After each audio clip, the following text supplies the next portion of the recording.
നമസ്കാരം, ഭാരത് ലൈവിലേക്ക് സ്വാഗതം. നമസ്കാരം. ഇന്ന് കേരളം ഏറ്റവും വളരെ സുപ്രധാനമായൊരു വാർത്ത കേട്ടാണ് രാവിലെ കേരളം ഉറക്കമുണർന്നത്.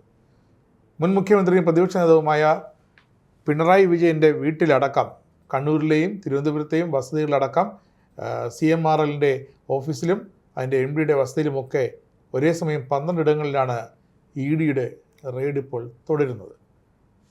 പക്ഷേ അത് കഴിഞ്ഞ ദിവസം CMRL, ഇത് വീണ വിജയൻ കുഴിച്ചൊരു കുഴി തന്നെയാണ്. കഴിഞ്ഞ ദിവസമാണ് CMRLനെ കൊണ്ട് അവർ സമൻസ് അയച്ചിരുന്നത്. CMRLിലെ ഉദ്യോഗസ്ഥർക്ക്, MDക്കും അതിൻ്റെ ഡയറക്ടർക്കുമൊക്കെ സമൻസ് അയച്ചു, വന്ന് കണ്ട് കാരണം ബോധിപ്പിക്കാൻ, ചില കാര്യങ്ങൾ അറിയാനുണ്ട്. അതിനെതിരെ ഇവർ ഹൈക്കോടതിയിൽ പോയി. ഹൈക്കോടതി ആ ഹർജി, സമൻസൊക്കെ പിൻവലിക്കണമെന്നുള്ള ഹർജി ഹൈക്കോടതിക്ക് തള്ളി. ഇതോടെയാണ് ED എത്തിയ തലസ്ഥാനത്തേക്ക് എത്തിയതും ഒരേ സമയം 12 ഇടങ്ങളിൽ റെയ്ഡ് ചെയ്തതും. ഈ ഒരു വിഷയത്തിൽ ഒരു IT സ്ഥാപനം ആണ് എക്സാലോജിക്, ബാംഗ്ലൂരിലുണ്ട് എൻ്റെ ആസ്ഥാനം. പക്ഷേ CMRL അങ്ങനെ IT സേവനം വേണ്ട. പിന്നെ എന്തിനാണ് CMRL 1.72 കോടി രൂപ എക്സാലോജിക്കിന് നൽകിയതെന്നാണ് ഒരൊറ്റ ചോദ്യം. അതിനുള്ളൊരു ഉത്തരം വീണ വിജയൻ ഇപ്പോൾ പറഞ്ഞു കഴിഞ്ഞു. പിണറായി വിജയനും ഒരു ഉത്തരം നൽകി. ആ കമ്പനിയുടെ ഉടമയായ മകൾ വീണ വിജയനും മറ്റൊരു ഉത്തരം EDക്ക് മുന്നിൽ നൽകിയിട്ടുണ്ട്. EDക്ക് അറിയേണ്ടത്, നേരിട്ട് മുഖതാവിൽ നിന്ന് നേരിട്ട് അറിയേണ്ടത് ഇത് തന്നെയാണ്. ഇത് 2017-2020 കാലത്താണ് എക്സാലോജിക്ക് ഈ CMRLന് ഈ സേവനം, ഈ IT സംബന്ധമായ സേവനം, മാർക്കറ്റിംഗ് കൺസൾട്ടൻസി അങ്ങനെയൊക്കെ പറഞ്ഞുള്ള ചില കാര്യങ്ങളിൽ സേവനം കൊടുക്കാനുള്ള കാലയളവായിട്ട് കരാർ വച്ചിരുന്നത് ഈ 2017-20 കാലത്താണ്. അതിന് ആ സേവനം നൽകുന്നതിന് പകരമായിട്ടാണ് 1.72 കോടി രൂപ ഈ കിട്ടിയത്. അത് പിന്നെ മാസം തോറും വീണയ്ക്ക് 5 ലക്ഷവും കമ്പനിക്ക് 3 ലക്ഷവും വെച്ച് ഏതാണ്ട് കിട്ടിയിട്ടുണ്ട് എന്നാണ് നമുക്ക് മനസ്സിലാകുന്നത്. ഈ കേസ് തുടങ്ങുന്നത് എങ്ങനെയാണ്? ഒരു കമ്പനി മറ്റൊരു കമ്പനിക്ക് ഒരു സേവനം ഓഫർ ചെയ്യുന്നു, അതിന് പണം വാങ്ങുന്നു, സ്വാഭാവികം. പക്ഷേ ഇതിൻ്റെ രേഖകൾ IT ഇൻകം ടാക്സ് ഡിപ്പാർട്ട്മെൻറ്റിൽ എത്തിയപ്പോൾ ഇതിനകത്ത് ചില അസ്വാഭാവികതകൾ കണ്ടിട്ട് അതിലെ ഉദ്യോഗസ്ഥന്മാർ ഇതിൻ്റെ എക്സ്പ്ലനേഷൻ ചോദിച്ചു, ഇതിൻ്റെ വിശദീകരണം ചോദിച്ചു. ആ വിശദീകരണം നൽകിയതിലെ പൊരുത്തക്കേടുകളാണ് ഈ കേസിനെ ഇൻകം ടാക്സ് ഡിപ്പാർട്ട്മെൻറ്റിൻ്റെ ഇൻ്ററിംഗ് സെറ്റിൽമെൻറ്റ് ബോർഡിന് മുന്നിൽ എത്തിച്ചത്. അതായത് ഇവർ ഫൈൻ അടിച്ചു. ആ ഫൈന് ഇളവ് വേണമെന്നും പറഞ്ഞ് ഇവർ മുന്നോട്ട് പോയി, കമ്പനി മുന്നോട്ട് പോയി. അപ്പോൾ സ്വാഭാവികമായിട്ടും ഒരു ഇൻകം ടാക്സ് ഡിപ്പാർട്ട്മെൻറ്റ് പോലൊരു സ്ഥാപനം, ഒരു ഏജൻസി ഇത്തരത്തിൽ ഫൈൻ അടയ്ക്കണമെങ്കിൽ അതിനകത്ത് സാമ്പത്തികമായ ക്രമക്കേട് നടന്നിട്ടുണ്ടെന്ന് വ്യക്തമാണ്. അതെ. അപ്പോൾ ആ ക്രമക്കേട് നടന്നു എന്ന് IT ഡിപ്പാർട്ട്മെൻറ്റിന് ബോധ്യപ്പെട്ടതിൻ്റെ അടിസ്ഥാനത്തിലാണ് ഇത് ഫൈൻ അടിച്ചത്. അപ്പോൾ ആ ഫൈൻ അടിക്കുന്നതിന് പകരമായിട്ട് അവർ ഒരു കേസ് വന്നു. നമുക്ക് അങ്ങനെയാണല്ലോ, നമ്മൾ കോടതിയിൽ പോകും, അല്ലെങ്കിൽ ഹയർ അതോറിറ്റീസിൻ്റെ അടുത്ത് പരാതിയുമായിട്ട് പോകും. അവർ പരാതിയുമായിട്ട് ഹയർ അതോറിറ്റീസിനെ സമീപിച്ചു. അപ്പോൾ ഇൻ്ററിംഗ് സെറ്റിൽമെൻറ്റ് ബോർഡ് ഈ വിഷയം പരിഗണിച്ച് 2 പേർക്കും പറയാനുള്ളത് കേട്ടതിന് ശേഷം ആദായ നികുതി വകുപ്പ് പറഞ്ഞതാണ് ശരി എന്ന് പറഞ്ഞ് ഇത് സെറ്റിൽ ചെയ്തു. അപ്പോൾ നിങ്ങൾ എന്താണോ IT ഡിപ്പാർട്ട്മെൻറ്റ് എടുക്കുന്ന നടപടി അത് നിങ്ങൾ അനുസരിക്കണം എന്നാണ് അതിൻ്റെ അർത്ഥം. ഇവിടെയാണ് നമ്മുടെ BJP നേതാവായ ഷോൺ ജോർജ് ഈ ഇൻ്ററിംഗ് സെറ്റിൽമെൻറ്റ് ബോർഡിൻ്റെ നിർദ്ദേശം അല്ലെങ്കിൽ ഉത്തരവ് വന്നതിൻ്റെ അടിസ്ഥാനത്തിൽ ഒരു സെമി ജുഡീഷ്യൽ പവർ ഉള്ള SFIO എന്ന് പറയുന്ന ഏജൻസിയെ സമീപിച്ചത്. അപ്പോൾ അവിടെ പരാതിയായി, കേസായി, അത് കോടതിയിലെത്തി, അത് വലിയ വിഷയമായി. ഈ സമയത്ത് അപ്പോൾ ഇതിനകത്തൊരു കള്ളപ്പണ ഇടപാട് നടന്നിട്ടുണ്ട് എന്ന് പ്രഥമ ദൃഷ്ടിയ ഒരു എന്താ പറയുക, തെളിവുകൾ ലഭിക്കുകയോ പരാതി ലഭിക്കുകയോ എന്തോ ചെയ്തതിൻ്റെ അടിസ്ഥാനത്തിലാണ് ED ഈ കേസിലേക്ക് ഇടപെടുന്നത്. അതായത് EDക്ക് ഒരു സുപ്രഭാതത്തിൽ ആകാശത്തുനിന്ന് പൊട്ടി വീണതുപോലെ പിണറായി വിജയൻ്റെ വീട് വന്ന് റെയ്ഡ് ചെയ്യേണ്ട കാര്യമൊന്നുമില്ല. പിണറായി വിജയൻ്റെ അല്ല, ആരുടെയും. ഈ നമ്മുടെ രാജ്യത്ത് നിയമവാഴ്ചയുണ്ടെന്നേ. ഇതങ്ങനെ നിയമവാഴ്ച ഇല്ലാത്തൊരു രാഷ്ട്രമൊന്നുമല്ല.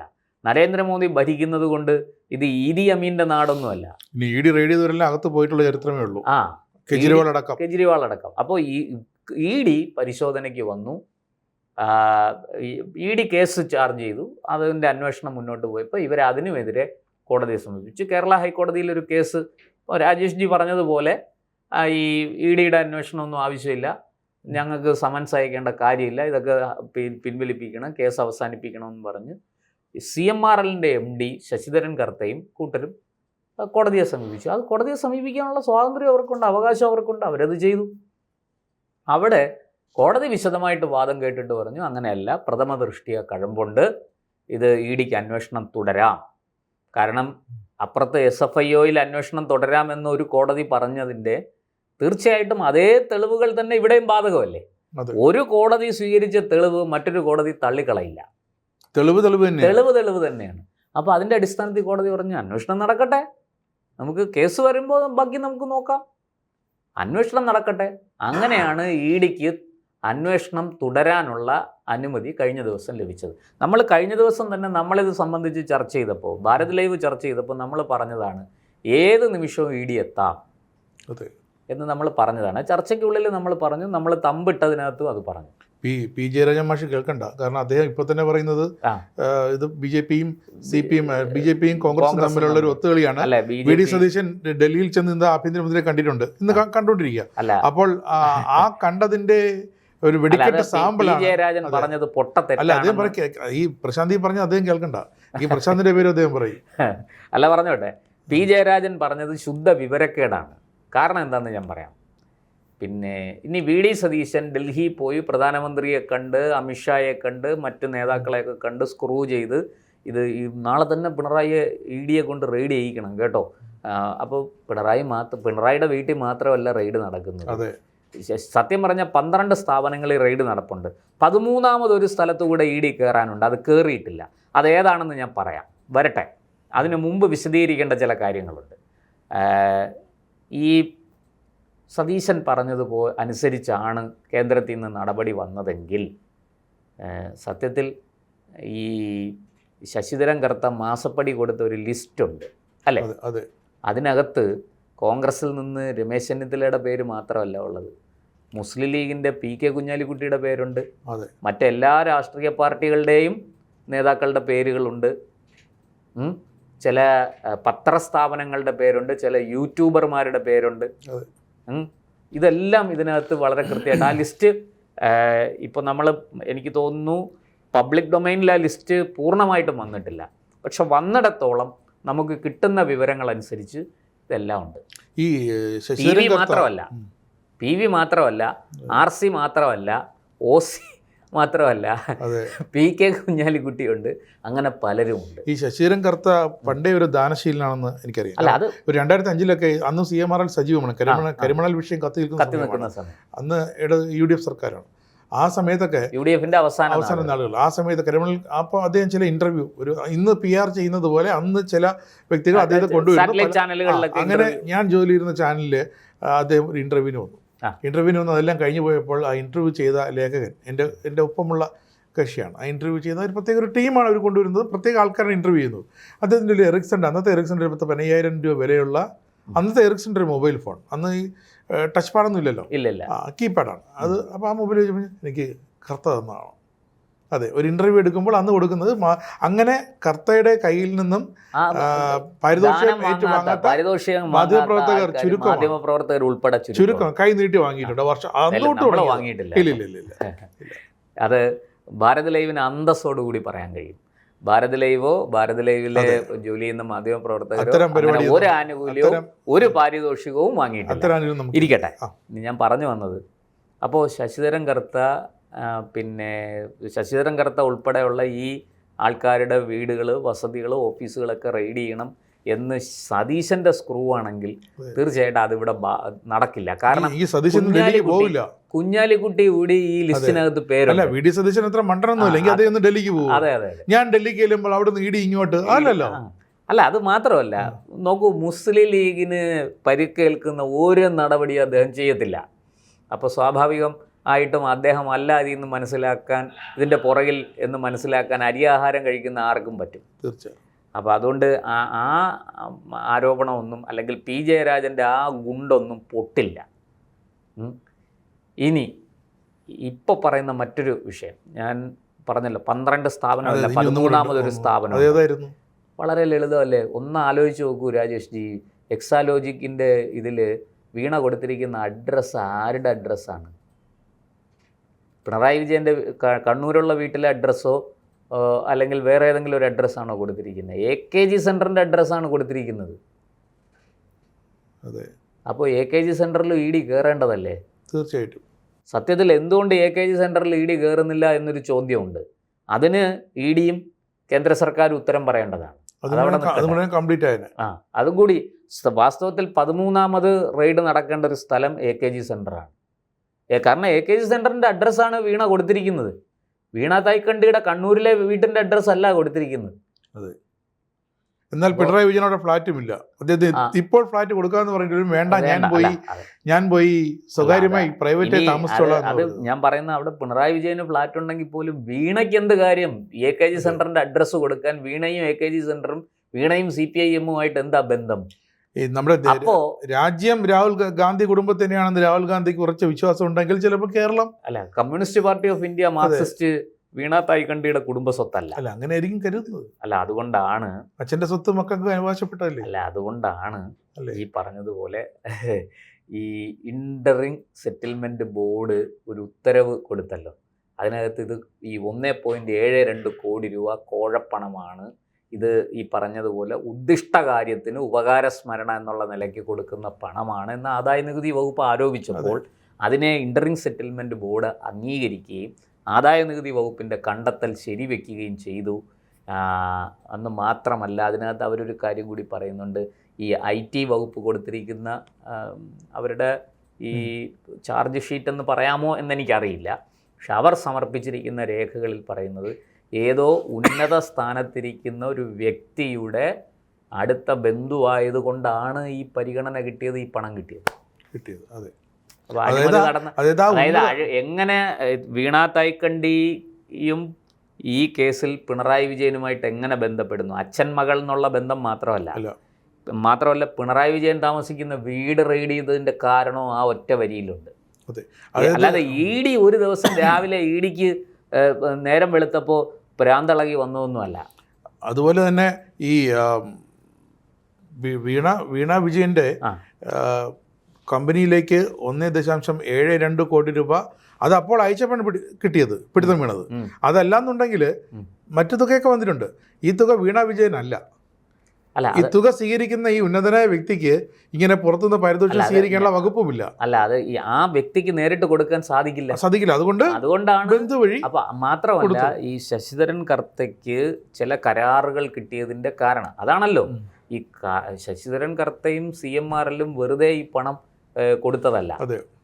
ഉദ്ദിഷ്ട കാര്യത്തിന് ഉപകാരസ്മരണ. അത് വളരെ കൃത്യമായിട്ട് ഈ പറഞ്ഞതുപോലെ ഉന്നത സ്ഥാനത്തിരിക്കുന്ന ഒരാളിൻ്റെ ബന്ധം, ആ ബന്ധമാണ് ഇവിടെ ഈ പറഞ്ഞ പോലെ മാസപ്പടി എന്നുള്ള രൂപത്തിൽ. അതിനെ മാസപ്പടി എന്ന് പറയുന്നത് ശരിയല്ല, കാരണം മാസം തോറും കൊടുത്ത പടിയല്ല. അതിനെ വേണമെങ്കിൽ വാർഷിക പടി എന്ന് പറയാം. എന്നാൽ ഒരുമിച്ചാണല്ലോ ഈ തുക കൊടുക്കുന്നത്. ചോദിക്കുമ്പോൾ കൊടുക്കുന്നത് എന്ത് പറയും? ചോദിക്കുമ്പോൾ എനിക്ക് പെട്ടെന്നൊന്ന് ഗൾഫിലോട്ട് പോകണം, അപ്പം ഇത്തിരി കാശ് വേണം. അങ്ങനെയാണല്ലോ ഇവിടുത്തെ പല രാഷ്ട്രീയ നേതാക്കളും അവിടെ ഭാര്യമാരൊക്കെ പോകുന്ന അങ്ങനെയാണല്ലോ. നമുക്കറിയാമല്ലോ ചിലരൊക്കെ എന്ന് വേണമെങ്കിൽ പറയാം. പക്ഷെ ഇതെല്ലാം അഴിമതി പണമാണ്, ഒരു സംശയമില്ല. ഇവിടെ വളരെ കൃത്യമായിട്ട് അപ്പോൾ ഒരു ഉന്നത വ്യക്തിയുമായിട്ടുള്ള അടുത്ത ബന്ധത്തിൻ്റെ പുറത്ത് നടന്നിരിക്കുന്ന സാമ്പത്തിക ഇടപാടാണ് വിഷയം. അതാണ് ED പിണറായി വിജയൻ്റെ വീടും തിരുവനന്തപുരത്ത് അദ്ദേഹം താമസിക്കുന്ന വസതിയും ഒക്കെ റെയ്ഡ് ചെയ്യാനുള്ള കാരണം അവർക്ക് ഇതിനെ സംബന്ധിക്കുന്ന ചില കാര്യങ്ങൾ കിട്ടാനുണ്ട്. ഇത് മുന്നിൽ കണ്ടുകൊണ്ടാണ് പിണറായി വിജയൻ കന്റോൺമെന്റ് ഹൗസിലേക്ക് മാറാത്തത്. കാരണം അത് കൂടുതൽ നാണക്കേടാകും. അത് മാത്രമല്ല, ഞാൻ ചോദിക്കട്ടെ, കഴിഞ്ഞ ദിവസം ഇവിടെ കേരളത്തിലെ SFI-ക്കാർ പല സ്ഥലത്തും അക്രമം അഴിച്ചുവിട്ടു. എങ്ങനെയാണ്, എന്താണ്? ഈ ഒരു തെരഞ്ഞെടുപ്പിൽ ജയിച്ചു, യൂണിയൻ പിടിച്ചു, സർവകലാശാല യൂണിയൻ പിടിച്ചു, അതിൻ്റെ പേരിൽ ആഘോഷം, പ്രകടനം നടത്തുന്നു. ആ പ്രകടനം അക്രമത്തിൽ കലാശിക്കുന്നു, വഴിയെ പോയവരെ ആക്രമിക്കുന്നു. ഇതൊക്കെ ഈ SFI വെറുതെ ചെയ്യുന്നതാണ് എന്ന് തോന്നുന്നുണ്ടോ?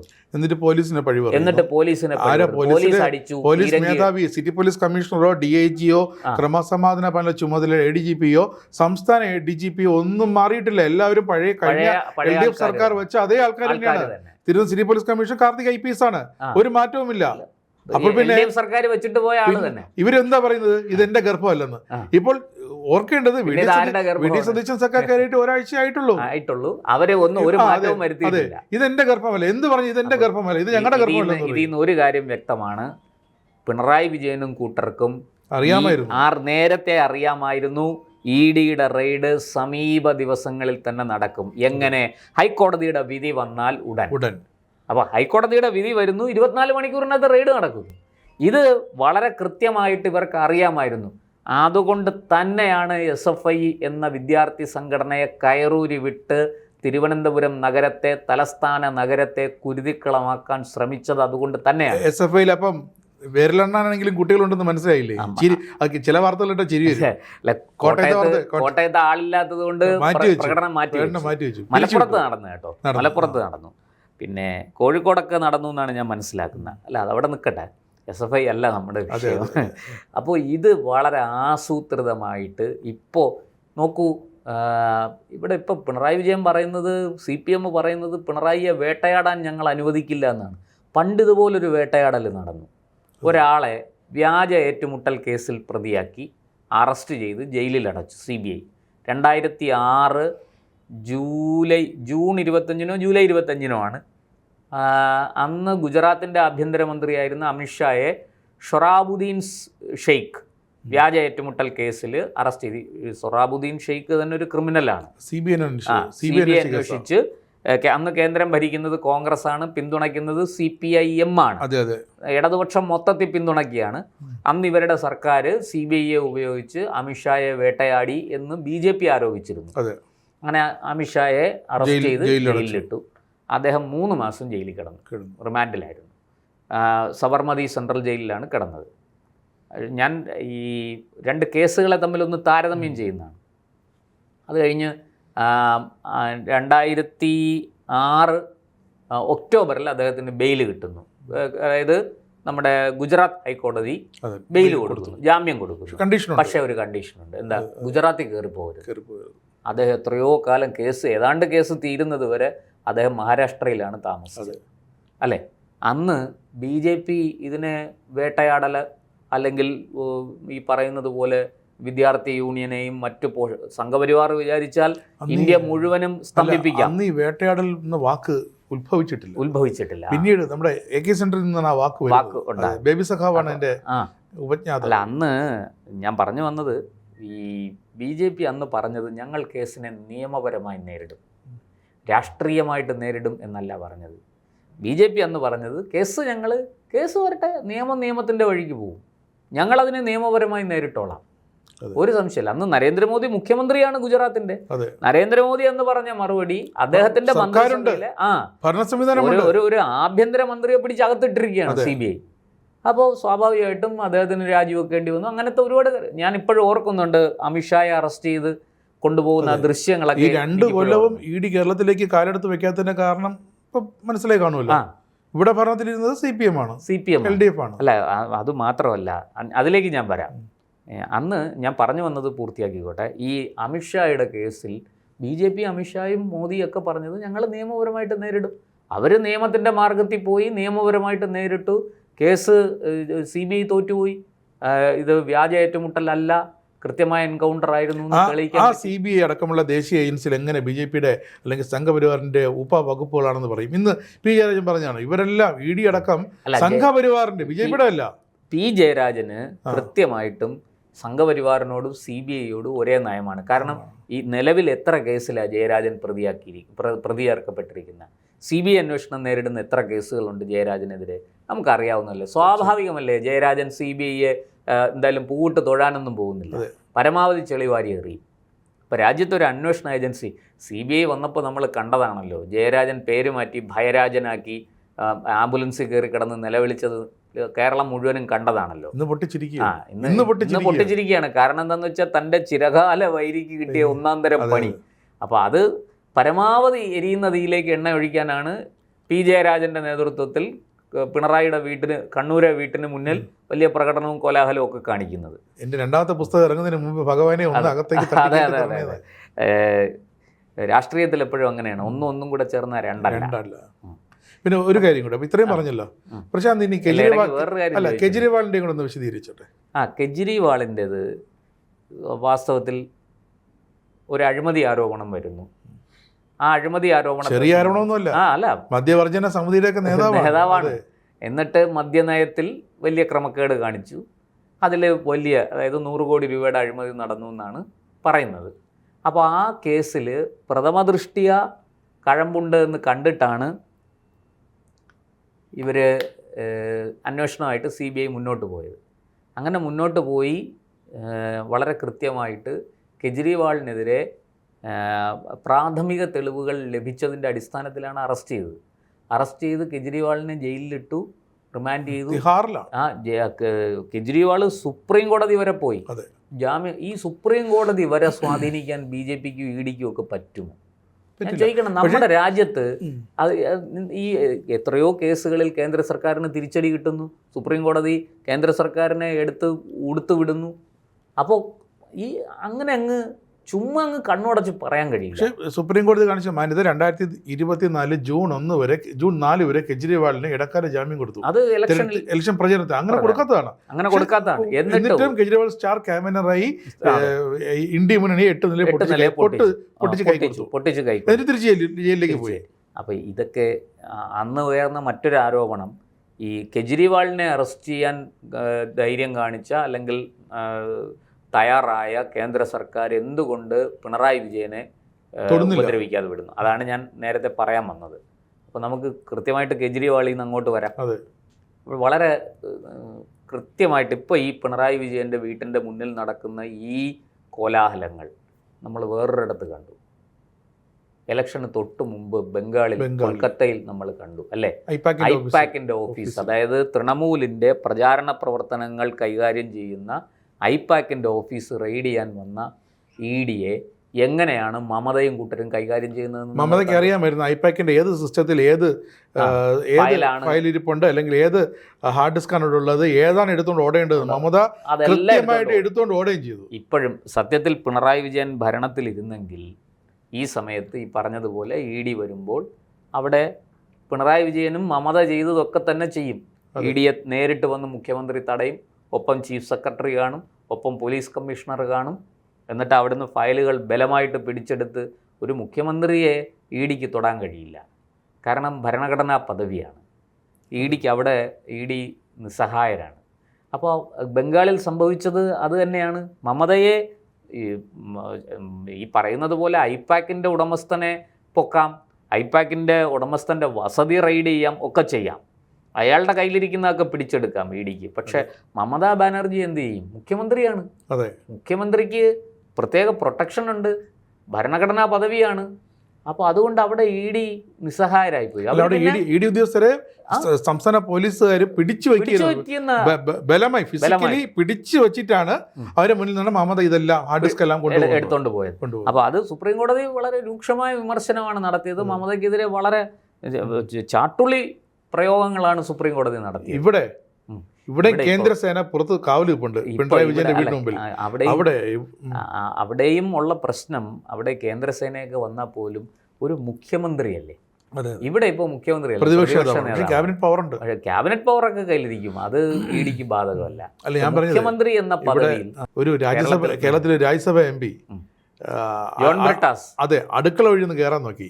ഞാൻ കേന്ദ്രത്തിലെ MP ആണ് എന്ന് പറഞ്ഞാൽ അടുക്കള വഴി സ്ഥിരം കയറുന്ന വഴിയാണ് അടുക്കള, ഫ്രണ്ടിൽ കൂടെ അല്ല. അടുക്കള ED അല്ല, ഈ കേന്ദ്ര ഉദ്യോഗസ്ഥർ, കേന്ദ്ര സുരക്ഷാ സൈനികർ, ആ ജവാൻ മടൽ വെട്ടി അടിച്ചില്ല എന്നേ ഉള്ളൂ. അവിടെ കിടന്ന കവളി മടൽ വെട്ടിയെടുത്ത അയാൾ, കാരണം കണക്ക് പുറത്തെന്ന് പറഞ്ഞു. അവിടെയും കേട്ടു ഒരു കണക്ക് പുറത്ത്, പക്ഷെ ഹിന്ദിയിലാണെന്നേ ഉള്ളൂ. അല്ല, ഞാൻ അതാ ഒരു 10 മിനിറ്റ് മുമ്പായിരുന്നു. അല്ല, ഇപ്പോൾ പിണറായി വിജയന്റെ കയ്യിലാണ് ഭരണമെങ്കിലും ED ഇതൊക്കെ നടത്തും, റെയ്ഡൊക്കെ നടത്തും. പക്ഷെ കാരണം എന്താണെന്ന് വെച്ചാൽ കോടതിയിൽ നിന്ന് ഹർജി തള്ളി. അമിത്ഷായും നരേന്ദ്രമോദിയൊക്കെ ഇങ്ങനെ കണ്ണിൽ എണ്ണയൊഴിച്ച് കാത്തിരിക്കുകയാണല്ലോ പിണറായി വിജയനെ. എല്ലാറ്റിനും അതിൻ്റെതായ സമയമുണ്ട് ദാസ എന്ന് വിജയൻ പണ്ട് പറഞ്ഞത് ഇവിടെയും ബാധകമാണ്. അതെ, ഈ വിജയനും ബാധകമാണ്.